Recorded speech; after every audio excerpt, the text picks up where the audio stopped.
To introduce our guest speaker, Dr. Ray Sumner. Ray Sumner is a PhD student, almost, a PhD student in the Department of Anthropology and Geography at Colorado State University in Fort Collins. He researches the early Indian Wars, 1862 to 1869, in the United States.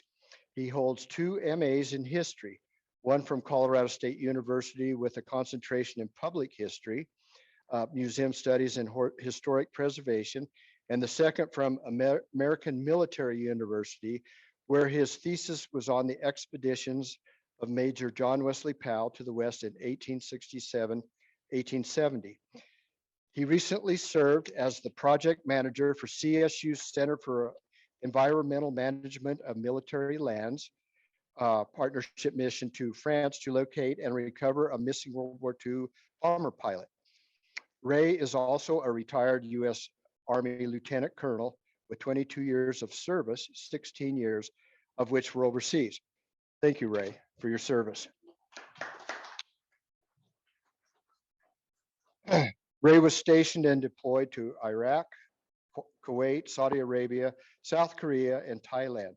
Ray is the recipient of multiple awards to include the Colorado State University Vice President for Research Fellowship, Colorado Archaeological Society's Alice Hamilton Scholarship, and the Colorado Council of Professional Archaeologists Ward Weekly Scholarship in 2021 and 2022. Ray has recently accepted a position as a research associate for the Center for Environmental Management of Military Lands, and that's CEML is the acronym, where he is supporting cultural resource planning for the U.S. Air Force's ground-based strategic deterrent project. Previously with CEML, Ray has led a remains recovery mission to locate a missing World War II U.S. Army Air Corps B-17 pilot and salvage archaeology project in Hawaii. Please welcome Ray Sumner.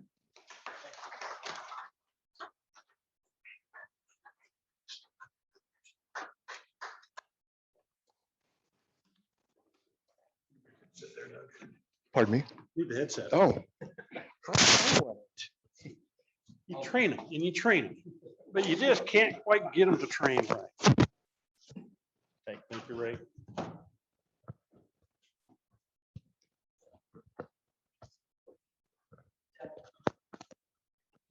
All right, I think I've got this set up so everybody online can hear me. If not. All right, thank you everyone for having me. My name, as I said, Ray Sumner. So tonight I'm going to talk to you about the focus of my dissertation research. I cannot tell how loud I'm talking with this weird mic on, so I apologize in advance if I'm screaming or whispering. So over about the next hour, I'll talk about the history of the Julesburg project and what that is for everyone. If I can, there we go. So here's a quick overview of what I'll outline through. I'll talk about the background of the project, a little bit about the Sand Creek Massacre, overview of the project itself, kind of the war along the Platte, which some people know about from reading Jeff's books and others know nothing about. I find out very frequently. And then talk about kind of what I do in archaeology and how I'm using different technology to aid my research.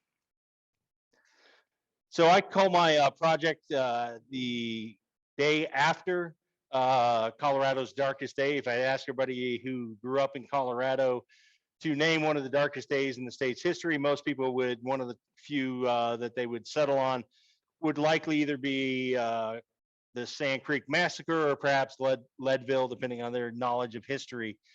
So I start my research because so much has been focused on that. There's a lot of politics involved with Sand Creek still, both current politics from the 1800s that linger on that. I start the day after, because what I like to highlight about Sand Creek and starting the day after the Colorado's darkest day is that really when you look at the website of the National Park Service, what the conflict in the 1860s, 1870s, and tapering out in the 1880s really was two discordant cultures within a geographic area that both coveted for the same for the same reasons. They wanted the same resources. It was a conflict of cultures on the plains that was happening. And so what happens immediately after Sand Creek, though, is not well understood of what happens in the immediate aftermath and why things happen.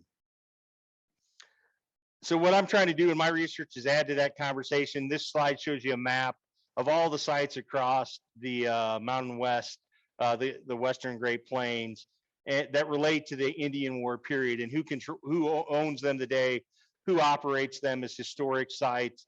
And when you look at Colorado, and you have Sand Creek there at number 1, that is listed as a National Historic Site now for about the past 15 years. But if you go and look at the other sites in Colorado related to the Indian Wars, most aren't either recognized by any type of state or federal recognition as historic sites. I mean, we obviously know they're historic sites, but they don't have any of those protections or designations. And most don't even have a museum located on the actual site itself. With the Battle of Beecher Island, there's a small museum in Ray. There's a small museum in the Overland Trail Museum. Near Summit Springs, there's a museum for Fort Sedgwick, which I'm on the board of now at Julesburg, but it's not on the location of the battle. They're all on private. All 3 of those are now owned by private landowners, much like Sand Creek was 25 years ago. And so it is kind of an open space, and it really ties to the research that's been done on them. What I plan to add to the conversation, how I got here, I literally went to a Beecher Island 150th commemoration in 2018. Driving back, Dr. Jason LaBelle and I, my advisor, swung by Julesburg, and we're like, you know, there's never really been any academic historians or archaeologists from the academy that have researched on the Battle of Julesburg, and really Beecher Island or Summit Springs to any great extent. The only work that had been done has been by avocational historians and primary historians, not even archaeologists such as Jeff, that have written about the Indian Wars in this period. And why it really matters is that professional historians, archaeologists, cultural resource people are lazy. And so when they do research for federal government 106 projects and other things, Section 106 is what governs the federal government spending money for the National Historic Preservation Act compliance. And for example, what this matters is when they did the study over the last decade to add to the National Historic Trails, cultural resource people, academics go out and get hired commercial firms to do this. They look at the quote unquote professional literature. And when they did the study for the Overland Trail, it's all private land. There's no academic literature that they review. So the recommendation is that the Colorado portion of the Overland Trail not be added to the National Historic Trail, except for the portion associated with the Cherokee Trail coming up from the Santa Fe Trail going into Wyoming because of its association with the Cherokee tribe. And really what drives that is a lack of understanding of what happened in the battles. And so it does have impacts that a void that I think we can help fill by drilling in and focusing on the archaeology. The other piece of what I plan to add really to the conversation is I look at the world through the view of a 22-year active duty, 4 years ROTC. My mind frame, I analyze battles through that of a military planner. I spent most of my career in the Republic of Korea, 14 years, working on the theater campaign plans and planning how we would defend and then if needed be retaliate against North Korea. So that's kind of the view, how I view the world through a military planner's eyes. And when you look at this battle of what happened in the 1850s into the 1860s, especially 1865, 1866, 67 on, through that lens, it's a far more complex world than either side of the political spectrum would view those, of how historians have treated it in the early 19th century or how they treat it today for the most part. That it was a different time period, life was much harsher. And so trying to look at it through more just how things were done tactically on the ground. And ultimately I argue that really you can look as a military planner, Sand Creek is an initial action, then you have a series of Native American counteractions, and then a military reaction, which is the final phase in 1865, the Connor Powder River expedition. And all of these events were primarily the same key players. People come and go, but there's a core that's the same on the Native American side. And really, there's a core of military units that are still involved. The units change, but the commands that are involved are the same military commands. What I'm doing in my research, and I look at it, I'm using really what's called levels of war analysis. Some people that are familiar with Doug Scott has used this on some other research in the 1865 period, looking at the battles that I'll briefly mention later in Nebraska. But you look at things strategically, you look at things at the operational level of war. Strategic really is the national, what the goals of the US are, what the goals of the Native American, various tribal nations are. You look at it, the operational, what they're doing overall on the plains, what the US is doing. For me specifically, that'll be for General Curtis in the Department of Kansas. On the US side, what are the Lakota doing collectively, the Cheyenne, the Arapaho, not just in Colorado, but how that is playing out across the plains and what they're doing. And then at the tactical level, I'm looking at it at two levels: what's happening at the higher level, how they're planning to maneuver a series of battles, but then drilling down into a specific battle and looking at what happened, how the terrain influenced, what they did in the battle, and how that's reflected in the historical as well as the archaeological record. Because myself, don't ask me about arrowheads, I'm not the best at those, but I'll tell you about bullet casings, nails, and other historic artifacts, because I can marry those up with the historical record as well as the Native American oral histories. When you put that on, trying to do, this is a slide I did for my defense, or my proposal defense. On the right-hand side is what I plan to produce. As I do those, obviously, you got to write a dissertation, so there's a lot of writing to be done. But also looking at the military tools that I would use in a military planning. DIME is looking at the diplomatic, informational, military, and economic, looking at the strategic level of how those elements of national power are used for the US and then the various Indian tribes. PAHS is looking at the political, military, economic, social, information, and infrastructure that we use to plan military operations today, to see how competing for the buffalo, competing for water, competing for other resources, how all of that played for both sides. And looking at that a lot through our ArcGIS, through the Esri series of making story maps and other things, that you can visualize some of that competition better. If you studied the Plains Indian Wars, one problem that's always a challenge, even if you're heavily involved in it, for myself and others, I think is just tracking when forts are actually on the ground. You know, Fort Hays is there for a certain number of years. Fort Sedgwick is there from 1864 to 71. Camp Sidney, Fort Sidney, just trying to keep and visualize when all these things are there and how they relate to one another is a challenge. And of course, what the force structure is, how many soldiers are at those posts at various times, because that comes heavily into the judgments.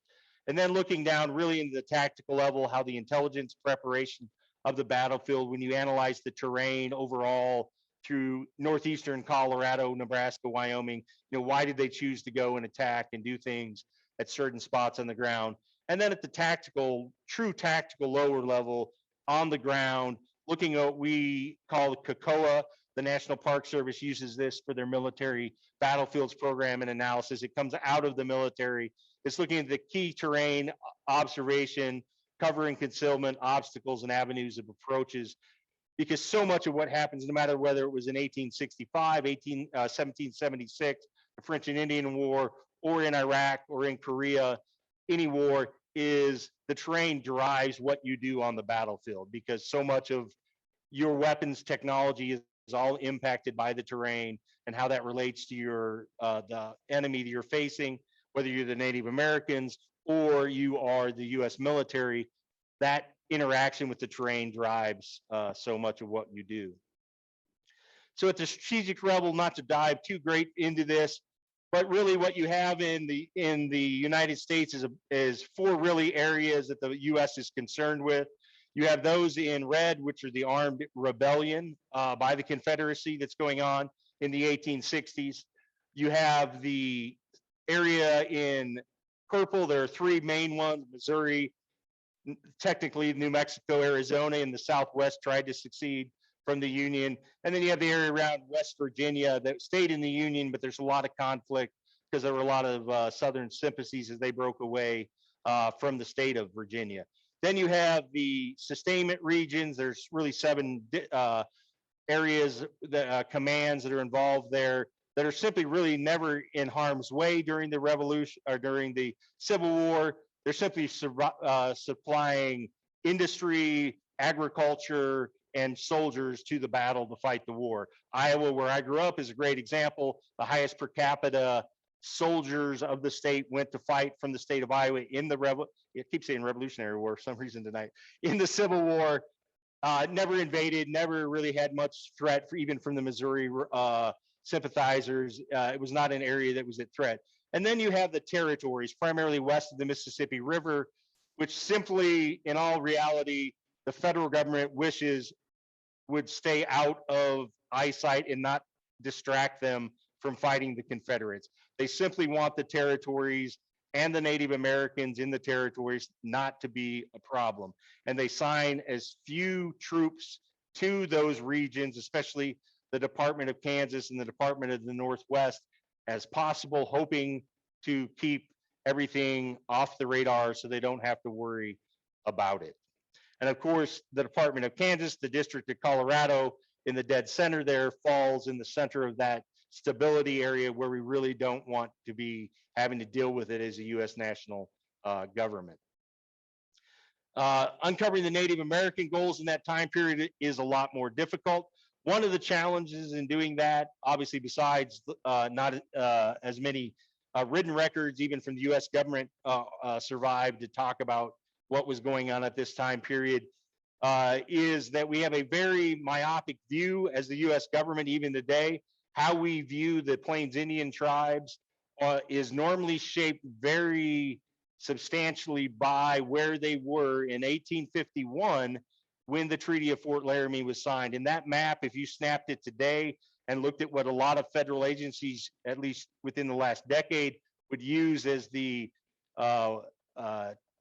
wandering areas and the traditional areas of various Plains Indian tribes, it was very heavily influenced by Father de Smet's 1851 Treaty of Fort Laramie map.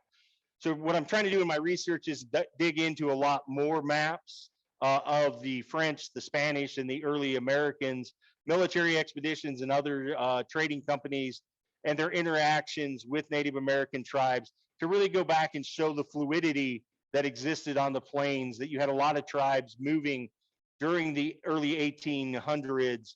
And so where they ended up in the 1850s and 60s isn't necessarily where they started immediately, just really to understand that, so to get a better understanding of how their goals and what they were trying to achieve, because there's a lot of interactions and competitions, not only among the Americans, the Euro-Americans moving west, but also among tribes as that fluidity happens throughout the early 1800s doing that. I'm also have started to get heavily into trying to look at the Lakota, Cheyenne, and Arapaho, but primarily the Lakota winter counts that survive. Winter counts are the buffalo hides normally, where they would write every cycle of the year, one or possibly two on some rare occasions, key events that happened in the tribes, those bands, to understand what they were viewing. That's them telling us what was the most important thing that happened in the tribe that year. And so instead of us sometimes thinking maybe an interaction, a battle with the United States military may be what we think of as the key interaction that year, often it's disease, interactions with other bands or tribes are reflected in those winter counts to give us a view of what they viewed as their important events, and not try to assert for them what that is. So at the operational level, what I'm trying to do is look at the Department of Kansas, which is showing you in the center of the map. Basically, the Department of Kansas, at this time commanded by General Curtis, former Iowa congressman, the father of the Union Pacific Railroad Act, stayed in Congress long enough to get it passed, then became a Union general for Lincoln. one of the early members of the Republican Party. And so this is what he's in the command of, in that around him are various other districts that are he was had to coordinate with. I always like to highlight this. One thing that is important is understanding how close the Confederacy is and was to Colorado. Texas is only approximately 50 or to 60 miles across the panhandle of Oklahoma today, and you're in the panhandle of Texas, which was the Confederacy in 1864. And so when you think about what they're worried about in Denver and from the US, and what Curtis is worried about always in the back of his mind, it never comes to fruition, but they're always worried about the Confederacy uniting with the Native American tribes in Oklahoma and marching down the Santa Fe Trail down the Arkansas River to capture Denver, to go after the gold and silver in the Rocky Mountains. Never comes to fruition. The closest it ever came was when the Confederacy tried to march up through New Mexico. They got to the Battle of Glorieta Pass, where Colonel Shivington, then Major Shivington, bumbles his way into the rear lines of the Confederacy, destroys their supply trains unexpectedly, and forces the Confederacy to retreat to Santa Fe, where they never again attempt to go north. At that point, the first Colorado that had come out of Fort Union, there was nothing left at Fort Union to stop them. The Confederacy had been successful at Glorieta Pass, and had they gotten past the Union at Glorieta Pass, there was no major military force that would have been able to interdict them between Denver and Glorieta Pass. Everything had been put out basically at that time period to Glorieta Pass to stop them, which they successfully did. And so that was always in the back of their minds. But if you look at this map, and we'll talk it later, what General Curtis is really worried about is not everything happening in Colorado and Wyoming and Nebraska. He's worried about the Confederates coming into southeast Kansas, coming in from Missouri, the bushwhackers, and continuing actual fights with the Confederacy. That's where his focus is. Just like the US government, he does not want to worry about Denver. He doesn't want to worry about what happens in what is now Wyoming or Nebraska.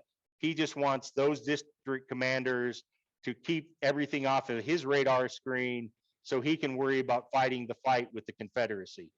So they pretty much have pretty wide berth of what they can do, which is what leads, not to relitigate Sand Creek, how Shivington has the flexibility to do what he does, and other commanders, is because he does not have a lot of oversight. So with those commanders, one of the things I'm trying to also do in my research is put people back into it. If you're lucky, these are the names you find in the histories, and they're only very briefly. Do you ever find names of a lot of the people in the battles? They're not the famous generals. They're usually not the famous colonels.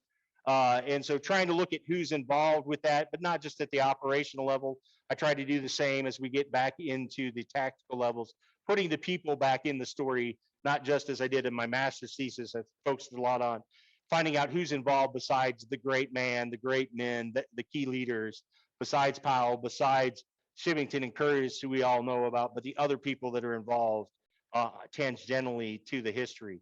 But I'm also trying to do that, and I think it's really important to do that on the Native American side, because one of the sub-arguments I make in my research as I begin to write my dissertation, that the Battle of Julesburg and the time period in early 1865 that we're talking about is when all of the Native American leadership later at Little Bighorn, the more famous battles, this is where they're the junior leaders. They're the people leading the troops on the ground, not making the decisions, but they're leading the tactical fights, and where they learn to interact and fight with the US military. And of course, in 1865, they're fighting mobilized troops from Iowa that are not the battle-hardened soldiers that have fought the Confederacy.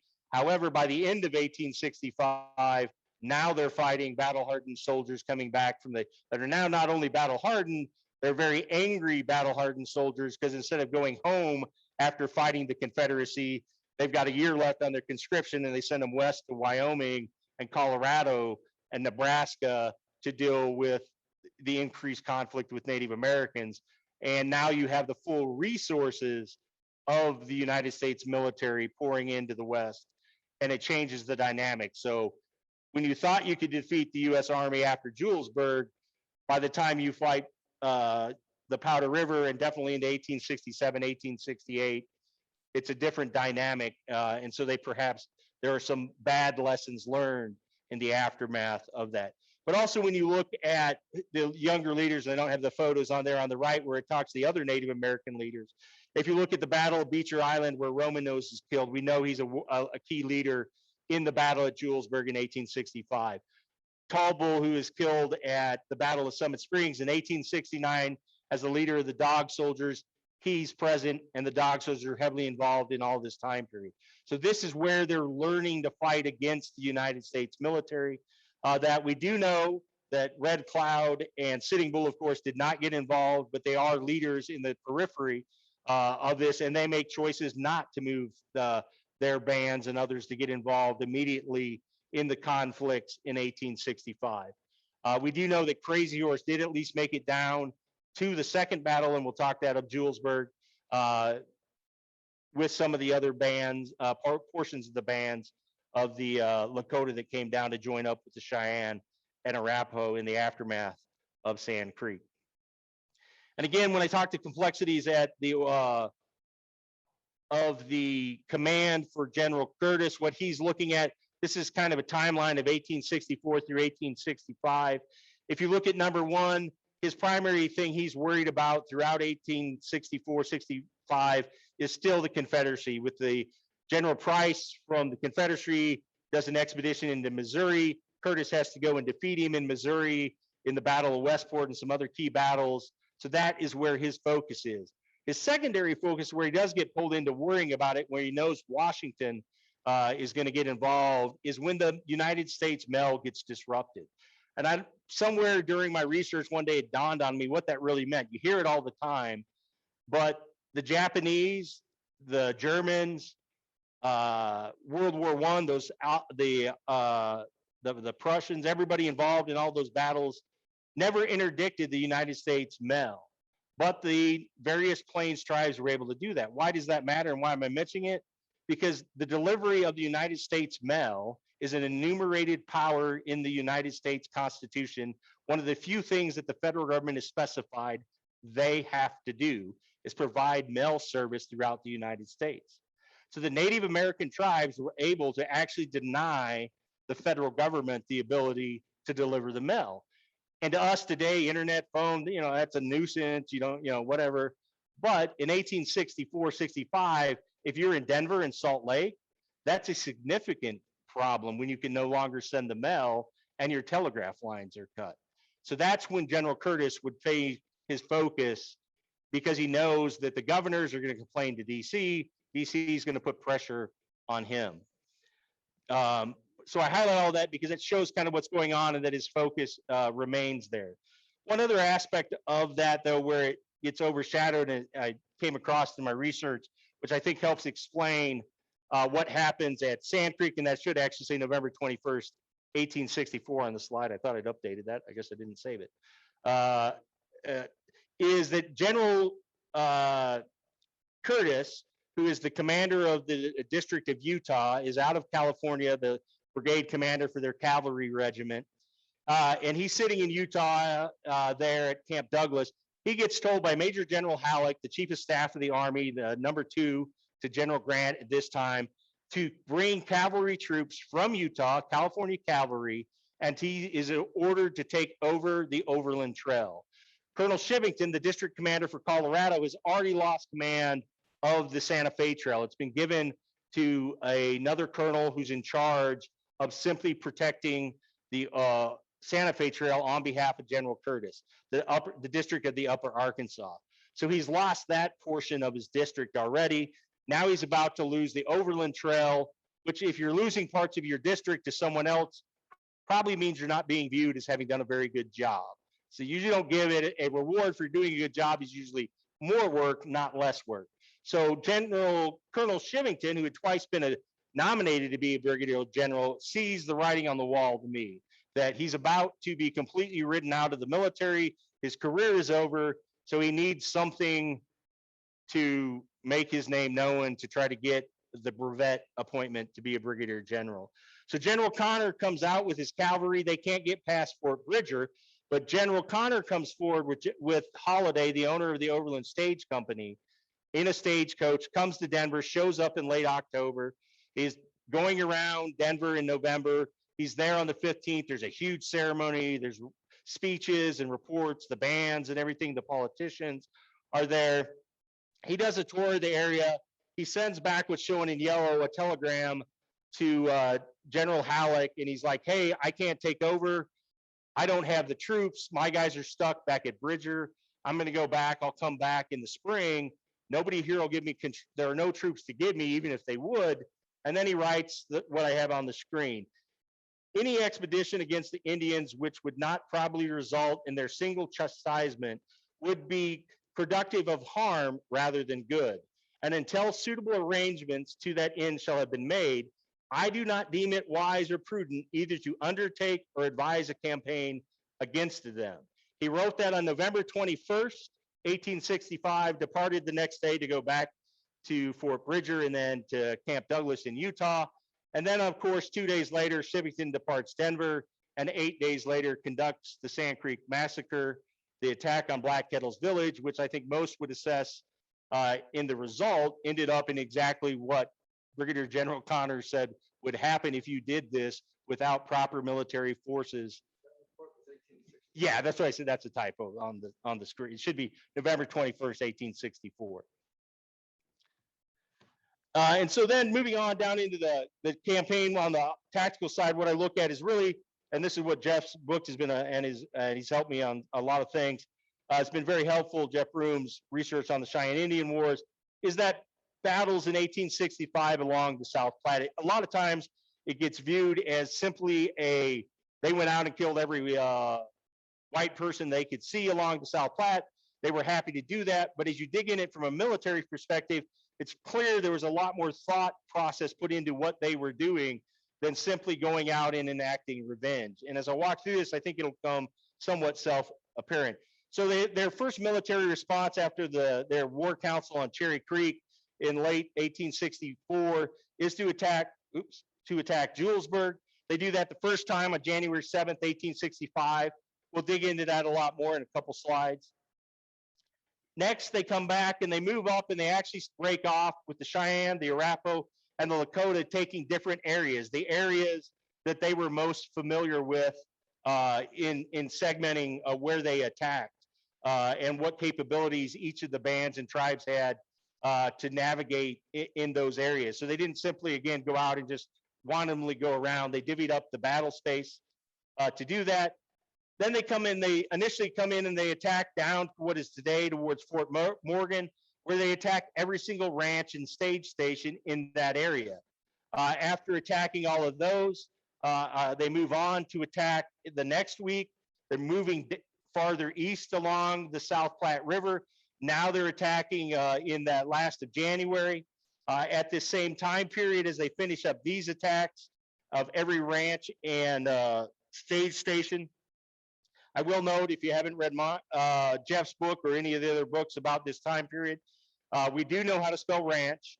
When they usually put an E on the end, that was how they would distinguish between a cattle ranch, which would not have an E, and a ranch that really was just a giant store where you could come and buy stuff as a wagon train. Stage stations, in theory, if anybody from the stage company was there, would only sell to the stagecoach passengers and to the military if they needed to. They weren't supposed to sell to the average wagon train. Obviously, if the boss isn't around, they might have made some side business for higher prices than they were supposed to and pocketed the change. But that's why we put that designation there. Next, the Native Americans actually move up their camp, and I like to highlight this because if you've ever been by Jumbo Reservoir, right on the Logan County, Sedgwick County line, generally in that area, the three bands move up. They set up a campsite, which is by Native American counts, the only campsite on the plains larger than that is probably the Battle of Little Bighorn. They set up there in the flats along the South Platte with some 700 to 800 lodges. Estimates range from anywhere from 5,000 to 8,000 people in that camp and just hung out for a week. That clearly shows You have absolutely no intimidation or concern about the US military at that point in time. Wide open, undefensible, any sizable cavalry force or a dismounted force could have easily taken out the village. They knew the terrain, they knew where the military was. They had no fear of the small forces along the stage routes to Denver.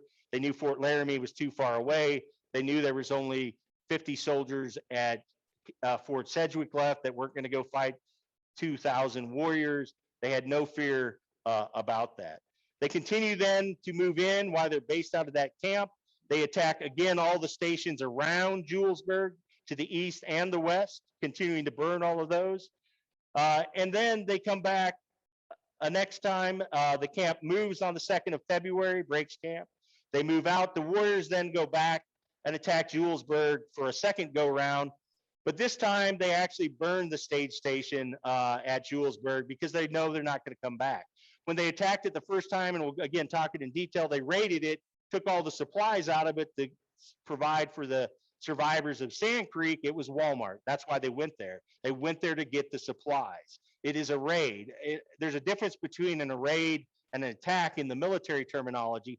If I attack something, I want to occupy this box. If I raid it, I want to open it up. I want to take what's there and I'm going to leave. I don't care about what happens to the structures, the buildings. And so they're doing two different things at two different times based on what they want to achieve and what their objectives are. So after that, they move up to Nebraska, and this is where Doug Scott's done a lot of work in about a decade ago. And they have two battles of Mud Springs and Rush Creek. They're camped along the North Platte.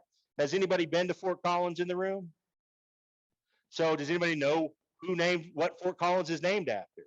It is named after, we never really, and I didn't realize this when I moved to Colorado, the battle, this post-Sand Creek area, all of these people are who towns and events in Colorado and Wyoming especially are named after. Fort Collins is named after Lieutenant Colonel William O. Collins, the sub-district commander based out of Fort Laramie, the commander of the 11th Ohio Cavalry, who ordered the post to be built. It was built and named in his honor. Has anybody been to Casper, Wyoming?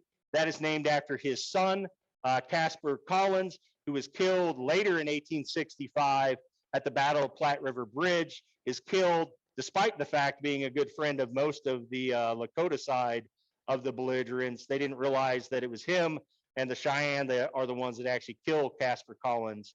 But he used to spend his time learning the Lakota language from Red Cloud, other members that were generally around the area of Fort Laramie. But even our names of our towns are written from this period. And if you ask most people in Fort Collins, I doubt it would be under 10% would be able to tell you who the town was named after. So they have a battle. Colonel Collins actually comes out from Fort Laramie in response to the activities at the second battle of Julesburg. He runs into them at Mud Springs, has a small battle for a few days with 100 or so of the warriors, chases them eventually and finds their campsite along the bluffs of the North Platte, realizing that there's a couple thousand warriors and he has like 150 guys, decides he doesn't want to be Custer before Custer, and wisely fires cannons. They don't want to engage him either. Nobody wants to lose a lot of soldiers at this point or warriors. And they then break camp, hold him off. They go onto the bluffs up in the no man lands, as they refer to it, of northern Nebraska, and make their way to the Powder River or back towards Nairobi River, where for the winter months and where they can recoup and regenerate for the coming time period. Real quick, one other aspect on the operation when I talk putting things back in is really trying to understand what happens, how the Native American nations are organized, how their bands are, what that means, what their warrior societies were. And they have all different kinds of structures. Eventually, post-dissertation, I hope to do a lot of oral histories working with various Native American tribes to try to find the family histories that still relate to the battle. There's not as many tribal-wide histories have survived about this time period. For example, in the Northern Cheyenne, it's probably the more dramatic events such as Sand Creek is the focus, not what happened a month later. As we do in our own lives, if something, if you have a major car accident, you're injured in it, you tell that story. You don't tell about when you stubbed your toe or something minor in, it wasn't as notable in your history as that. But a lot of the families in talking to various members of the Cheyenne, the Arapaho, and various Lakota families still maintain their family histories, just like all of us know about our grandparents that fought in World War I, World War II, the Civil War. Those histories are alive for those families as well. So hopefully we can put a lot more names back into the story, just as we can do on the American side. One thing I always like to highlight here, and Jeff and I were talking this at dinner, one thing that Sand Creek did was completely destroy the Cheyenne's political military system. They actually had a system very similar in concept to a divided form of government, where you have a military and you have a civilian government that controls what the military elements do. So the Cheyenne, each of their 10 bands appointed 4 people to the Council of 44. There were 4 positions that were selected from the previous Council of 44, and these were 10-year appointments. And that governed that's who decided if they went to war, that decided key tribal nationwide events. At Sand Creek, basically the leadership of 4 bands is wiped out, either killed, decimated to the point where that leadership isn't able to function. One of the bands, Black Hill, of course, breaks off, goes down into Oklahoma. So what does that do? It leaves the warrior societies for the Cheyenne without civil control. Now they can make their own decisions. Under the Council of 44, the leader of a warrior society could not be a member of the Council of 44. There was a civil military divide. The aftermath of Shivington's attack on the Black Kettles village at Sand Creek, especially on the Southern Cheyenne, he has completely removed that civil control. Now the warrior societies are free to choose the repercussions that they want on their own without a great deal of influence from any of what had previously been a mitigating controlling factor on their activities. At the lower level, to get into that, will not belabor you reading all of these dissertation-ish slides.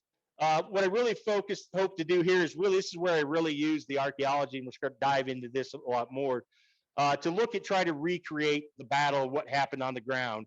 If you read the official report for the Battle of Julesburg, any of the stage stations where the military had conflict, Valley Station, Alkali Station, where they have minor skirmishes, Julesburg, you're lucky, you get about 2 paragraphs of about 3 or 4 sentences each. The other ones you get, we had a skirmish with the Cheyenne. I chased them north of the river for 6 miles, and then you get how many people were injured, how many of them they thought they killed type reports. You don't get a lot of detail that you see and are used to seeing in the Civil War reports elsewhere, where you have maps that show how forces maneuvered. None of that exists in the military record. So trying to use the historical record and the archaeological record together to try to recreate what actually happened on the battlefield. As I said, if you go out to the eastern battlefields of the Civil War, you get all these beautiful maps they send to every time they want me to give them money from the American Battlefield Trust. That's what historians, military historians produce for all the wars. We make these back for the Revolutionary War, but they're very, very hard to do in the Indian War, especially at the smaller battles. About the only map from the time from a participant that we have is the map that George Bent drew with George Hyde as they produced their work together in the early 20th century.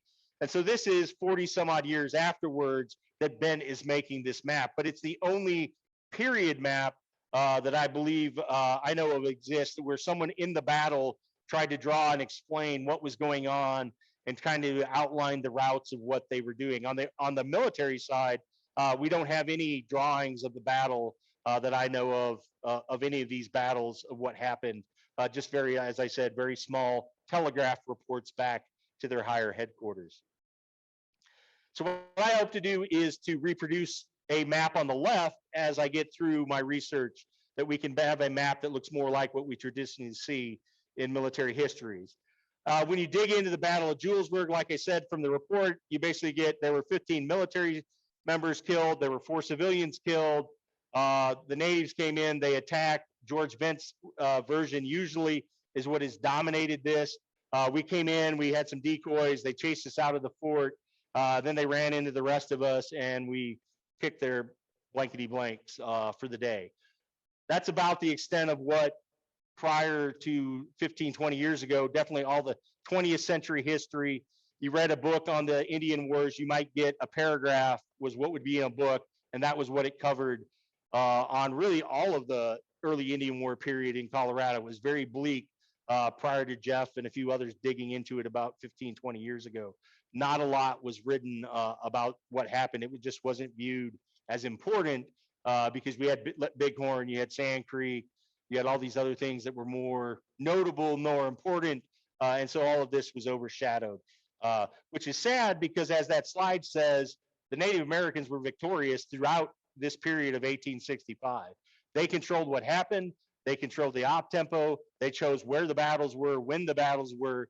The U.S. military really was not in control of this. Even Colonel Collins, as I mentioned, in Nebraska in February, had the Native Americans wanted to wipe out Colonel Collins, he would have been Custer before Custer. They could have easily wiped his 150 soldiers off if they had wanted to accept 50 or 100 casualties of their own.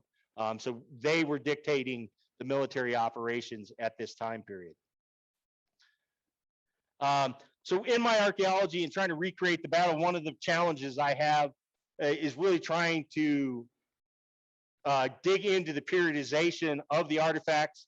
There was a ranch at Julesburg that became Camp Rankin, that then becomes Fort Sedgwick. If you recognize the name Fort Sedgwick, think Kevin Costner, Dances of Wolves. This is the fort name he chooses. The history of it is vaguely based on some real events in Oklahoma, nothing to do with the Cheyenne, Arapaho, and Lakota. But anyways, he wanted to use them so he could film in, I believe it is in South Dakota is where they were going to film at. So they morphed the story and used Fort Sedgwick. But how to take from 1860 when this 63 when this rancher showed up and tried to start a ranch about a mile east of the Pony Express station. It got bought by the military in 1864. They got sent there, the 7th Iowa Cavalry, to protect the trail. This is where the telegraph line in 1864 went. The original transcontinental telegraph goes across the South Platte at Julesburg to go to Fort Laramie. Then in 63, a line was built to Denver. They're there to protect that telegraph, primarily also to pacify Holiday, who had a lot of political clout, kept getting the governors, and he would complain to Washington. And that's when Curtis had to do something.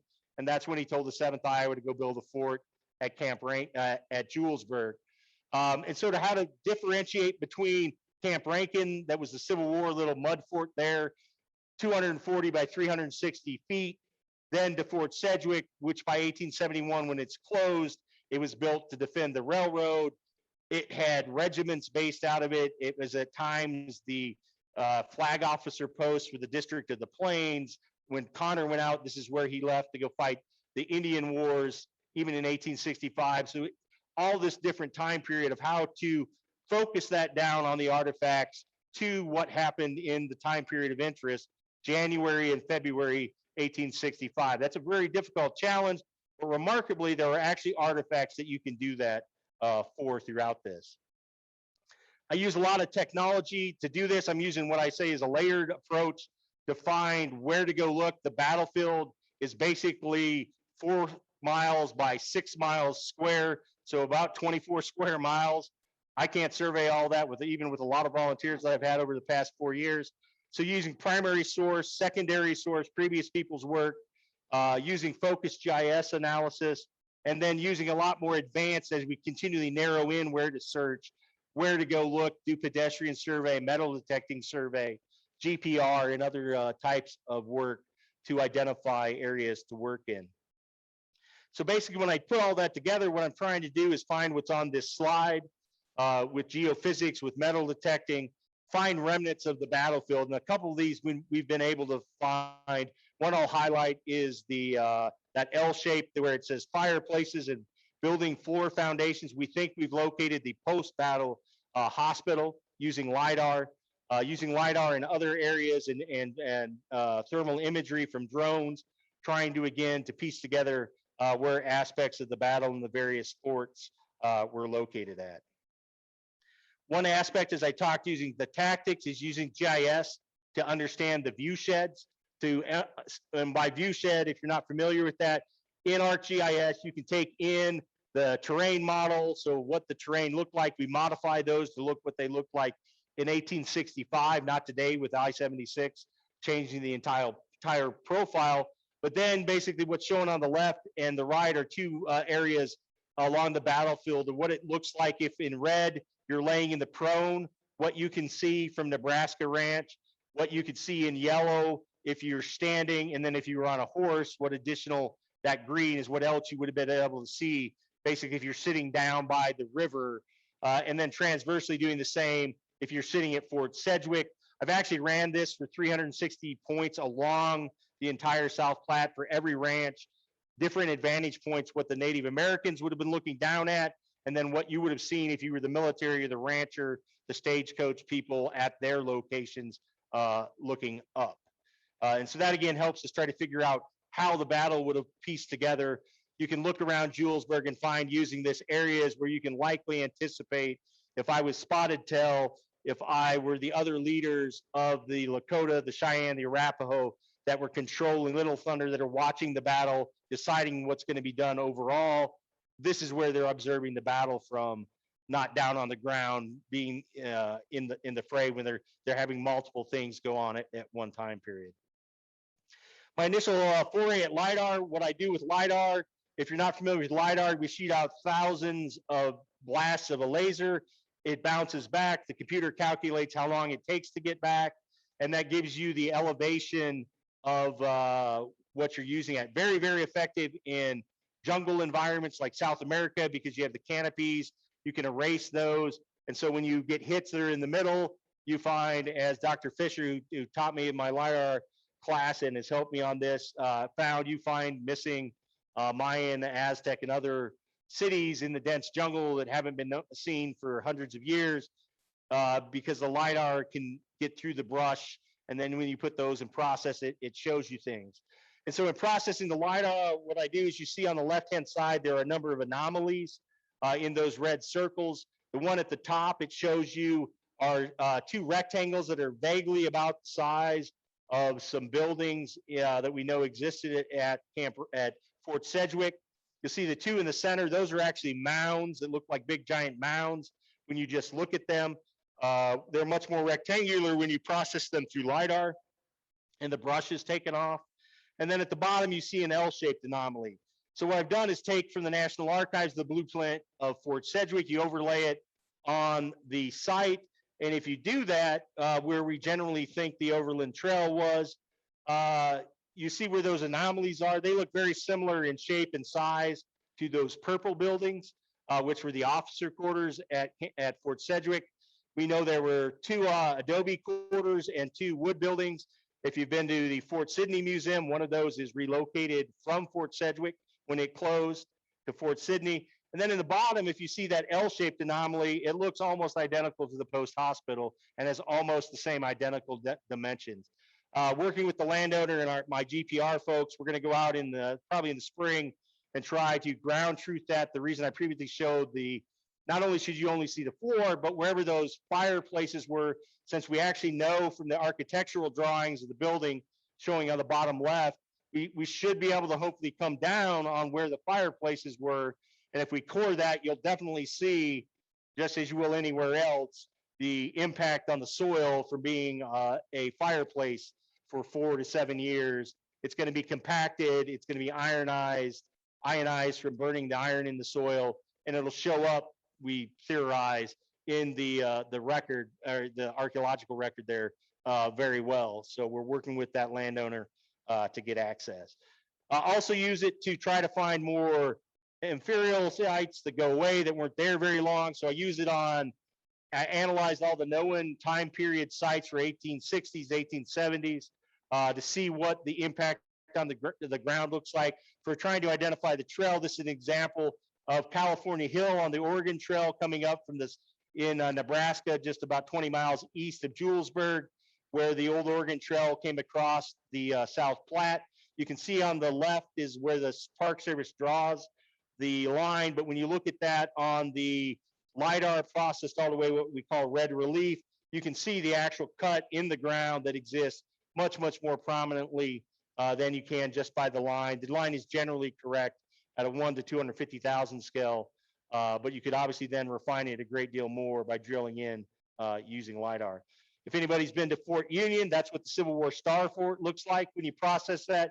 Again, using this as a comparative database. So when I look at an unknown site and try to find a stage station, what does a 1865 fortification look like?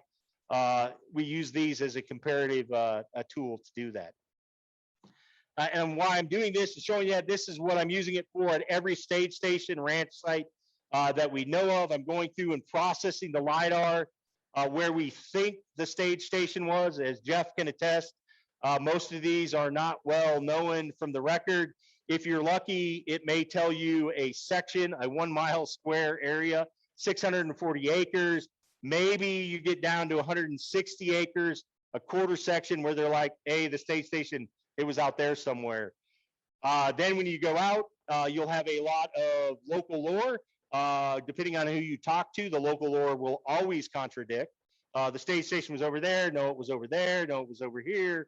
My grandfather's mother's sister's brother told Fred, who told me. So you get all the local lore history and trying to find it. And so trying to, again, use technology to narrow down where to go look at to find that, just then to decrease the random luck. So taking that 160 acres, using LiDAR analysis and the historic maps to go in and try to find anomalies. This is another one we've identified but haven't gotten the chance to get out to yet. For Nebraska Ranch, this is about 4 miles west of the Fort Sedgwick. It was attacked in the time period.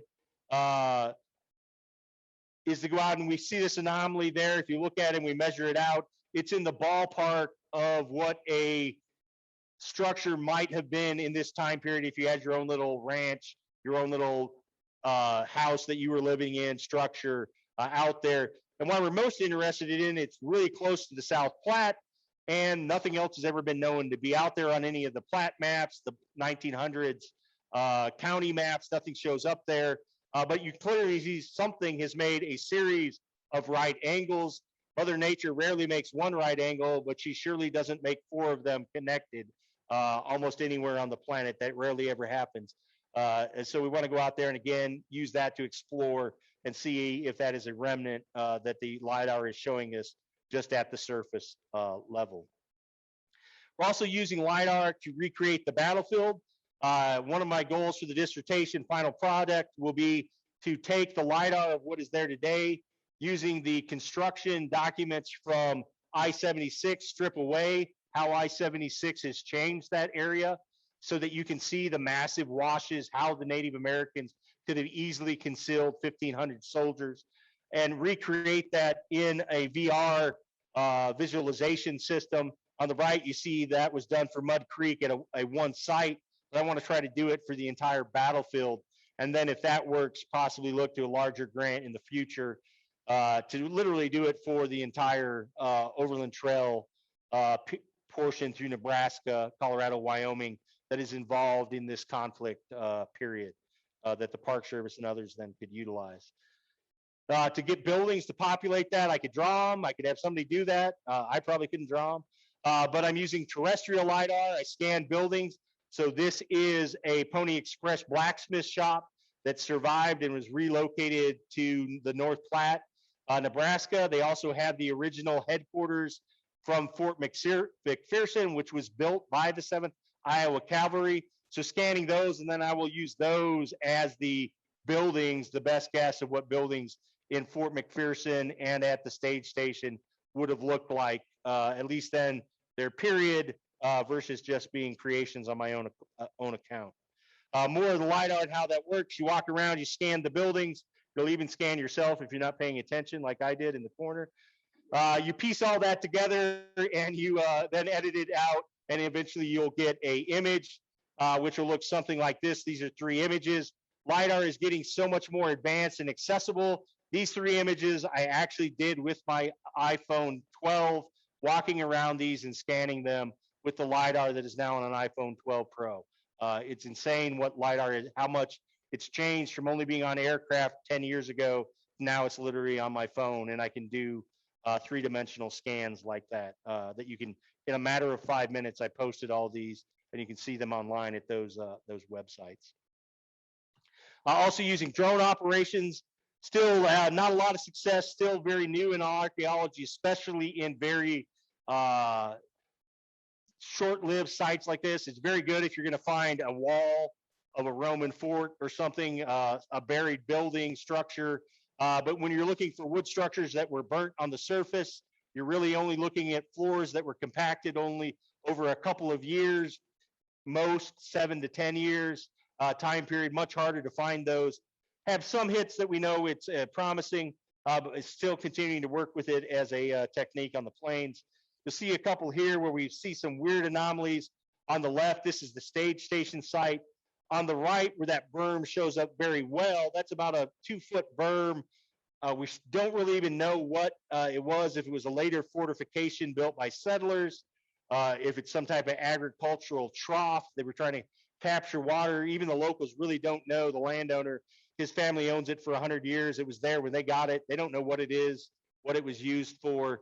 And so we're still wrestling with that to try to figure it out. But you can clearly see where you can see the definition on it. On the surface, it looks like a C, but with the LiDAR, you clearly see it pops out as not only a full circle, but when some type of structure was built to the south of it, which is almost obliterated today.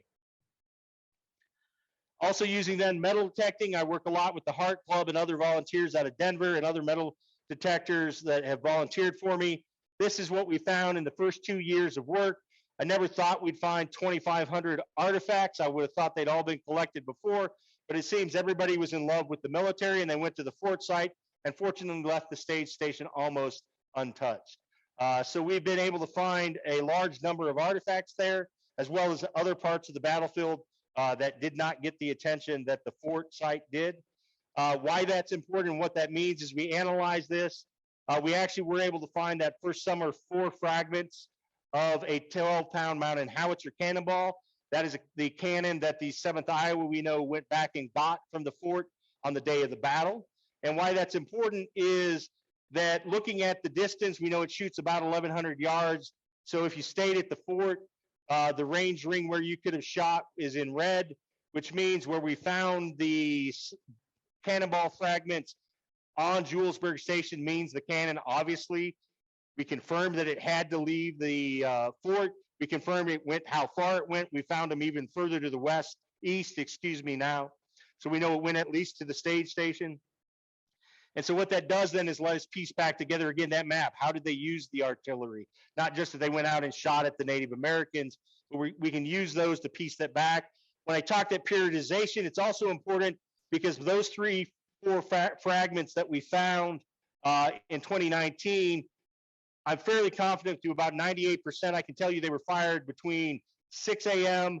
and about 4 p.m. on the 7th of January on 1865, because this is Julesburg Station. It's a stage station. It's the telegraph. I can guarantee you as a captain and a lieutenant, I'm not going to lob artillery rounds at the telegraph unless I have to save the life of American citizens or the life of the military soldiers. So the only time I'm shooting rounds into the stage station is on January 7th, 1865. So I'm with a high confidence that we can affirm that's the only time you would have lobbed those rounds into that station, because every other direction at Julesburg is open field and you'd have no risk of damaging anything. So the only time you would have done that is during the heat of the battle of that day. Similarly, finding shells is helpful. Obviously, a lot of military in this area up and down the trail, not just through 1864, 65, all the way through 1871 when it was a military post.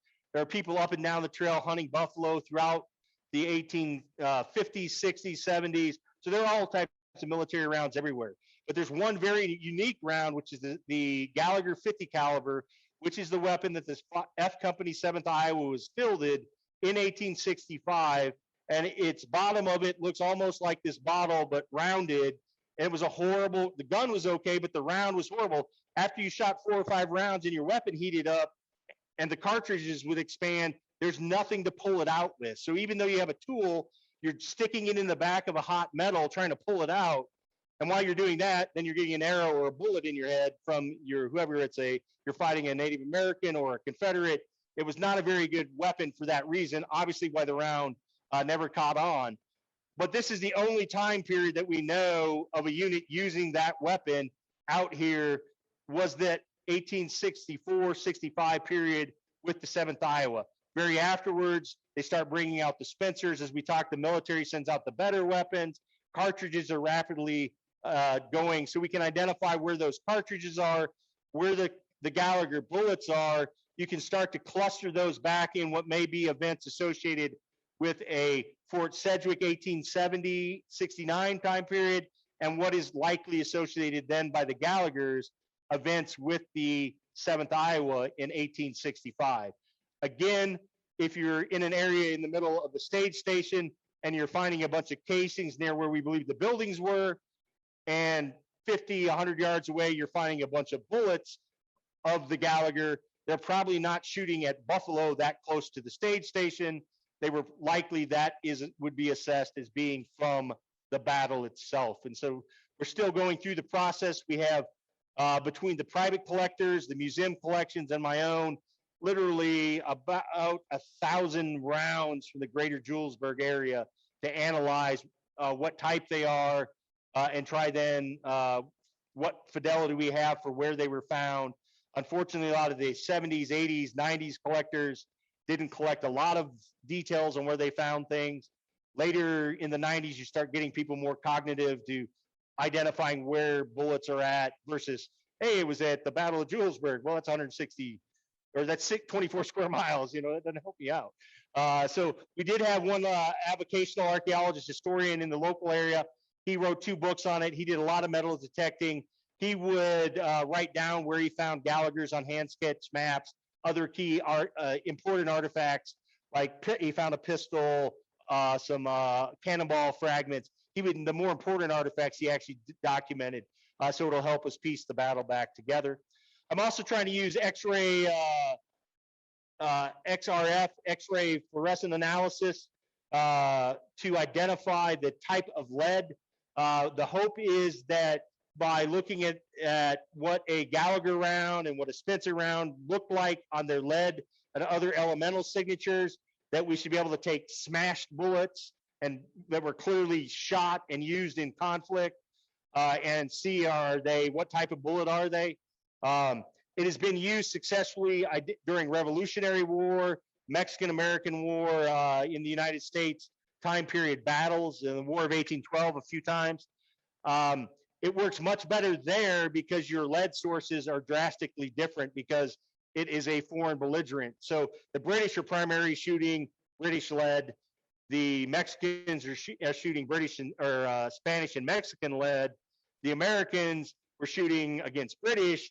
But in the Civil War, of course, in the Indian Wars, the Native Americans, the U.S. military were all shooting lead generally from 2 or 3 lead sources in the United States. There are differences, but they're much, much harder to identify. And then you get into the manufacturing and mixing of lead, and it still has potential, but has not been a breakthrough at least to this point. So we're going to continue to work that in the future. Also looking a lot how to make this information available to the public. So I've been using what is called Omeka, which is a content management software that museums use. To understand bullets and artifacts, you have to buy lots of very expensive out-of-print books to learn about it if you don't know about it. And there are not a lot of good sites online where you can go and look for somewhat authoritative information or examples of what artifacts are. You find websites that you may or may not know who produced them. You have no idea about their credibility. And so we're trying to take this and take all of this information, all the private collections that have authorized us to do it, and we're going to put it all on here and make it a site that's available. Hopefully, eventually, maybe even transfer it to somewhere like the Society of Historic Archaeology. They have a historic bottle database and some other things that are out there for people can go on, not behind a paywall. You can go out and use it. Anybody can use it as a reference, historian, archaeologist, casual person wants to learn about it. And so you don't have to dump a few $1,000s as those of us that have been victimized by that process have had to do with that. And so what all of this put together is able us to do, as I said, this kind of takes that map I showed before, but it lets us take what we knew about the battle from history, and along with the historical record, finding a lot of articles that have been written through being able to search digital newspapers. This is being one firsthand account. Go back and piece what happened in the battle. Instead of Bent's example of it going out in one individual, we went down, we messed with the fort, they chased Big Crow, and then he ran them over here, and they ran into our soldiers, our warriors hiding behind the bluffs.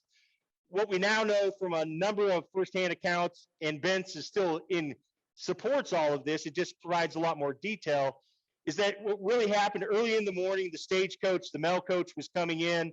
It came down what's called Devil's Dive. It's a very abrupt drop off of one of the bluffs just north of I-76 as you come west from Julesburg's Welcome Center. It's about 2 miles from there.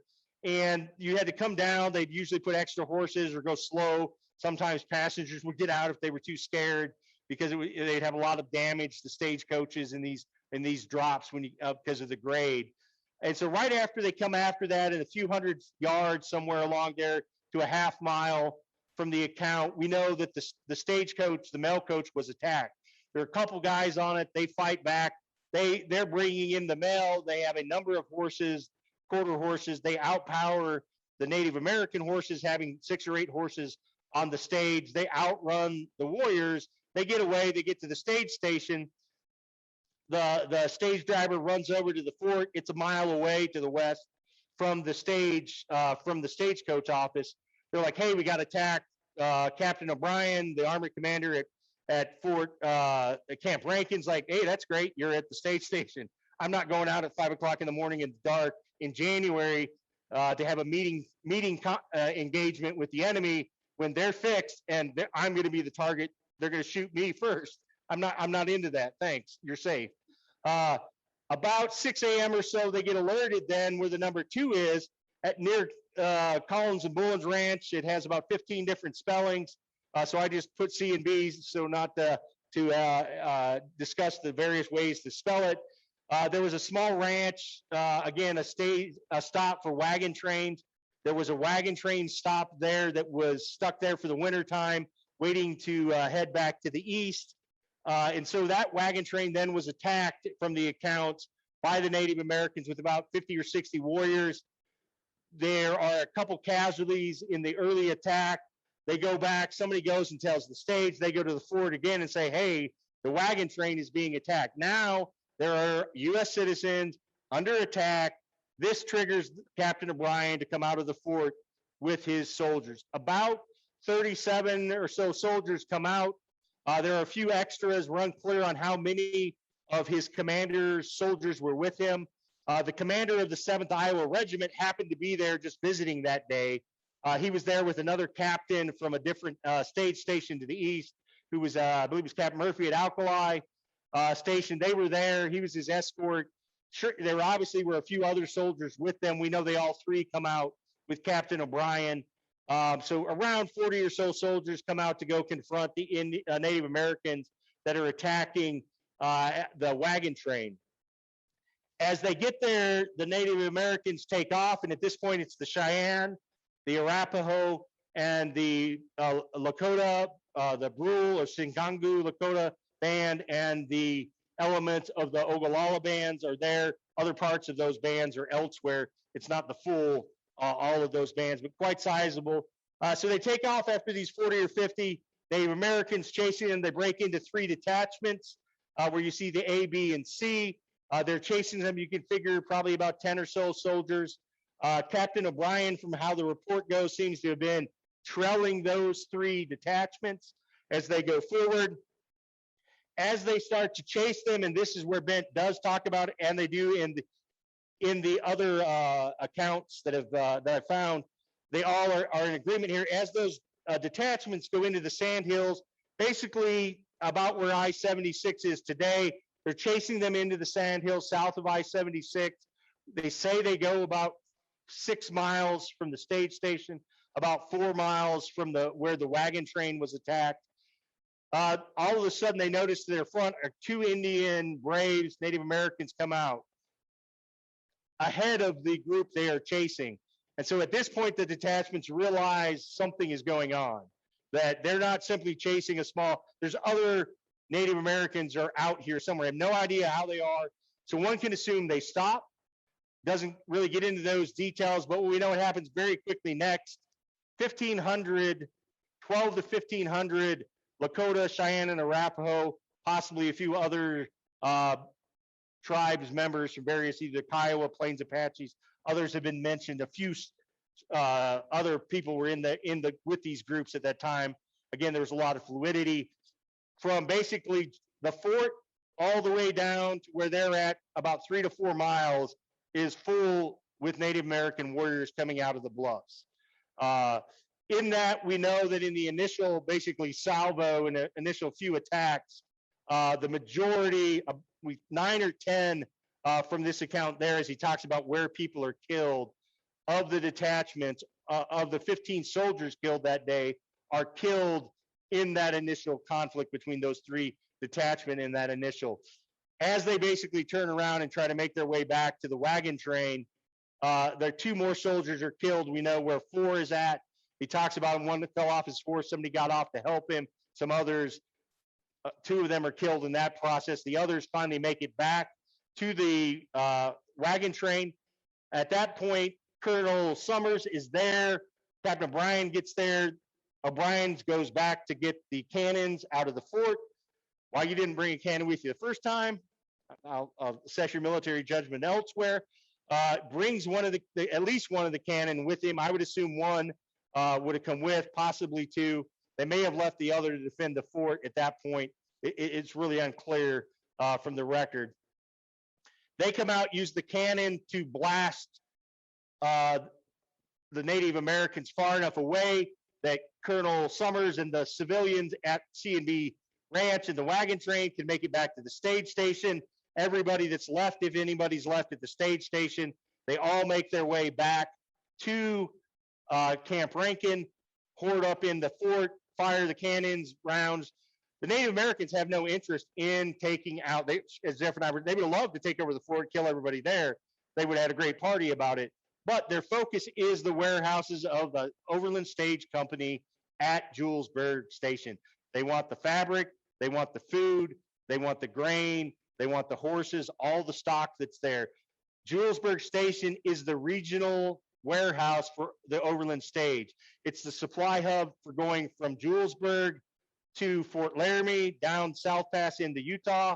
It's also this hub for going to Denver, all the way to Fort Bridger, and then Salt Lake takes over supplying between Salt Lake and Fort Bridger and South Pass. So it is full, and Jeff outlines in the depredation claims in his work all the amounts of stock that was there and what Holiday claimed for trying to get the government to pay for. They take all of that, and George Bent in his writings and others later, some of the oral history survives. They, even after Little Bighorn, they never saw the amount of supplies and goods in a unified campsite of that large as they did at Cherry Creek, and when they move up to west of Julesburg later in the month, because of what they take out of that warehouse. And it's the same thing along the North Platte, because after this battle, Holiday refills the warehouse. He wants to make money. He starts running the mill, running the stage, and they come back 5 to 6 weeks later and they do it all again and take more stuff. This time, again, how it's more complex. They know they're not coming back anytime soon in the next 5-6 months. So what do? Then they burn it to delay the military. Now they got to rebuild that because that's most important. They got to protect Holiday rebuilding that. They're not going to come chase them into the Badlands and then across into Nebraska, Wyoming, or into Nebraska as they do that. So I think we're being successful. Still more work to do, but starting to be able to get to the fidelity to explain much more, understand what happened in all of these battles. With this, I always like to tell the one story. I think Jeff tells it in his book as well, and we still don't know exactly where they found them. But there were 2 Sand Creek veterans from the 3rd Colorado that happened to be going along the trail in early January, and actually had with them scouts from Sand Creek, and they ran into, which is likely members of the Dog Soldier Society, because they were able to identify the scouts, and Ben talks about this in his book. And those bodies were never found. I'm just rest assured they probably did not die a quick death, but it was probably a day-long, very, very painful, rightfully so, endeavor. And maybe it's karma for bad timing heading back to. I don't know what they did at the battle in the war, what they did at the massacre at Sand Creek, but they surely had some karma that found them on the battlefield. And so with that, I'd like to thank everybody for having me, all those supporters. Lots of them aren't named here on that slide. This there for the funders and stuff, all the people, Jeff, the other historians, archaeologists, professional, amateur, avocationalists that have helped me out. Could not have done it without them. And hopefully this has been helpful for you. And I have no idea how long I talked, so hopefully not too long.